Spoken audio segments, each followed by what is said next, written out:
Nous allons citer quelques-uns. Pour que les gens comprennent, parce que souvent, il y a des confusions. Détournement des fonds, publics ou privés. Si vous êtes détourné des fonds, ne pensez pas que vous avez désobéi à la loi de la République seulement, mais vous avez aussi désobéi aux ordres d'Allah subhanahu wa ta'ala.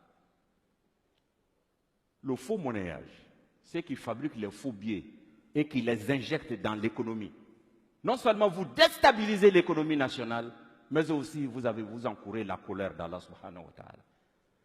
Troisièmement, la manipulation des marchés publics et privés. Vous tous et vous toutes qui avez l'autorité de dire oui ou non pour attribuer un marché. Lorsque vous intervenez dans l'attribution pour vous attribuer injustement des parts, des pourcentages, sachez que vous avez désobéi non seulement à la loi de la République, mais vous avez aussi désobéi gravement aux enseignements d'Allah subhanahu wa ta'ala.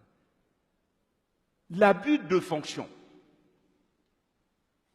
Vous tous qui avez des fonctions, qui avez des décisions, lorsque vous en abusez pour avoir un intérêt particulier, vous tombez dans la fraude.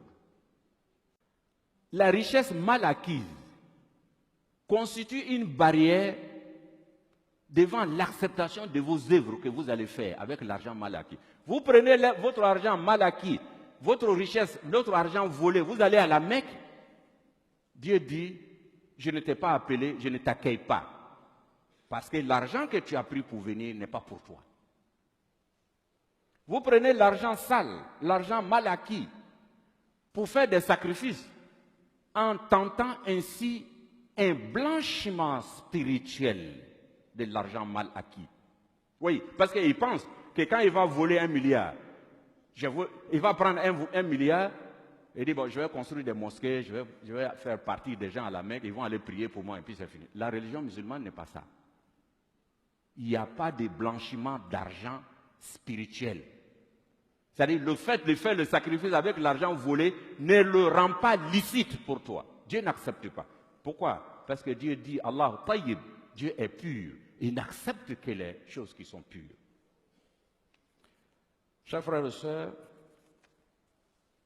il y a aussi sur le plan spirituel, il y a d'autres éléments. À cause du temps, nous allons, peut-être en d'autres occasions, nous allons revenir sur ces choses si l'occasion nous était donnée.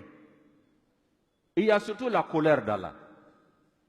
Dieu dit, فَإِن لَمْ تَفْعَلُوا فَأَذَنُوا بِحَرْبٍ مِّنَ اللَّهِ وَرَسُولِهِ. Il dit, si vous n'arrêtez pas la course à l'enrichissement illicite sous toutes ses formes, il dit alors recevez une déclaration de guerre de la part d'Allah et de son messager, sallallahu alayhi wa sallam. Alors imaginez-vous quand Dieu vous déclare la guerre, وَلَا يَعْلَمُ جُنُودَ رَبِّكَ إِلَّا هُوَ. Alors que personne ne connaît les soldats d'Allah, c'est lui seul.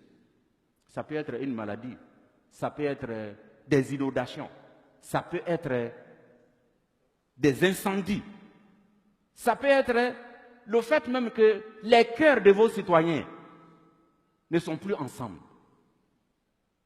Donc c'est une menace grave.